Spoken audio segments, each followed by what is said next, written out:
Hi everybody, I think we're ready to layer our quilt and get ready to do some machine quilting. So you need a piece of quilt batting. There are tons of different kinds. I love using cotton batting, but there's also polyester, which will make it a little poofier if you want. You get the one that you prefer. A baby size is fine. If you buy it in a package, it will tell you on the package the size. Baby size are 45 by 60. That will work for this. Tells you what it's made of. And then it will tell you, usually on the back, how far apart you're going to machine quilt it, which means basically how much you can leave unquilted. You have to read that when you get ready to do the machine quilting, because if you don't follow that and you leave a big section of it unquilted and the batting can't handle it, your batting will fall apart when you wash it. So batting, you don't have to wash it. If it's really wrinkled, you could put it in the dryer on air fluff, but usually we just take it out of the package and it'll be fine. You need your backing fabric. I think it's 1.33 yards, and it's a perfect size. You don't have to piece it. You're ready to go. You need your quilt top, which I have over here, and you can use safety pins to put your layers together, or we can hand baste it with a needle and thread. Some people like spray based. Again, personal preference. So let's get ready to layer our quilt. I like to layer my quilts on my ironing board. This is an ironing station that I got at Pins and Needles, but if you don't have this, you could do it on a table. You could do it on the floor. Any large surface will work. The first thing I would do if you don't layer it on the ironing board is to iron your back. You'll notice that there are some fold marks in the fabric that we'd like to get out, otherwise they'll be on your quilt. I like to give my quilt back either a spray of starch or Mary Ellen's Best Press. It's like a sizing, and it will take out the wrinkles, and it gives your fabric just a little bit of I don't know, stabilization, I guess. Makes it a little bit crisp and a little bit easier to handle. I ironed my quilt backing. It's ready to help with the layering. So I opened up my batting, and I am laying my batting on top of my backing. And I do a lot of smoothing. Smooth, smooth, smooth. I'm feeling for bumps and lumps in the backing or in the batting.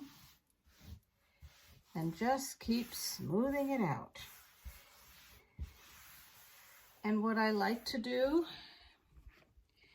is take my iron and just go over it a little bit. This kind of helps everything stay together.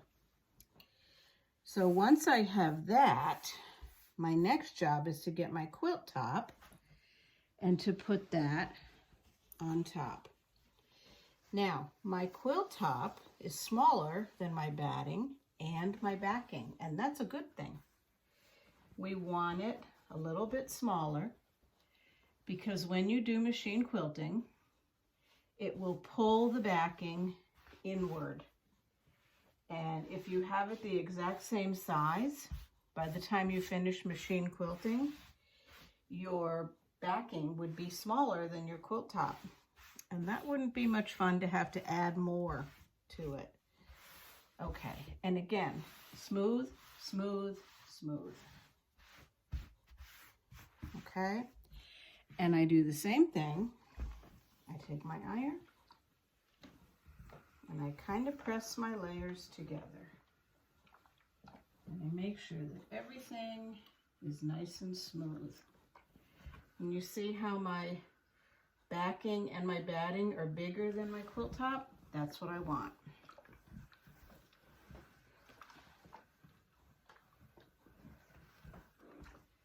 Just give it a good press. So now I get my pins.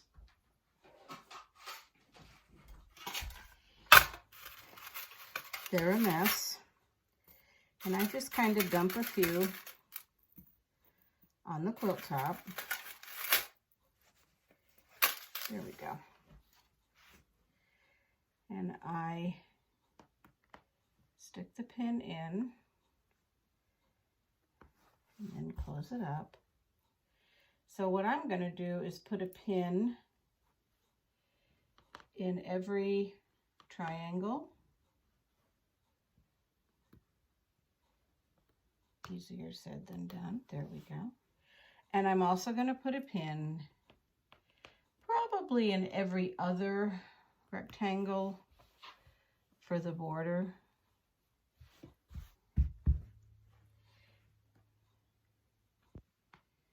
Now this is tedious. The faster way would be to spray baste, but then you're using chemicals, and some people don't like using chemicals on their quilt. Again, it's personal preference. I just kind of like to pin, and when I get to the pin, when I'm quilting it, I take the pin out when I get close to it. And I'll probably put a pin up here.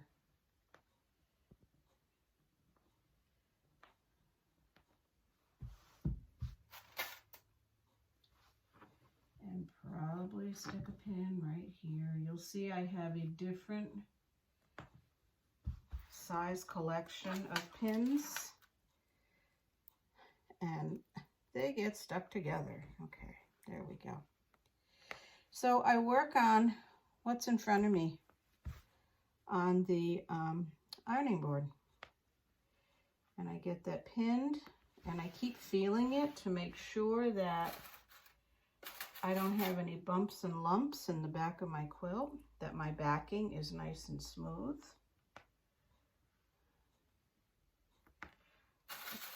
And I just keep pinning.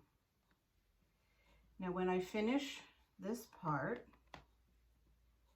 that's in front of me on the ironing board, I will lift it and I will slide it toward the wall, and I will do the exact same thing. I will smooth out the batting on top of the backing, smooth out the quilt top, give it a quick press, and then I'll put my pins in.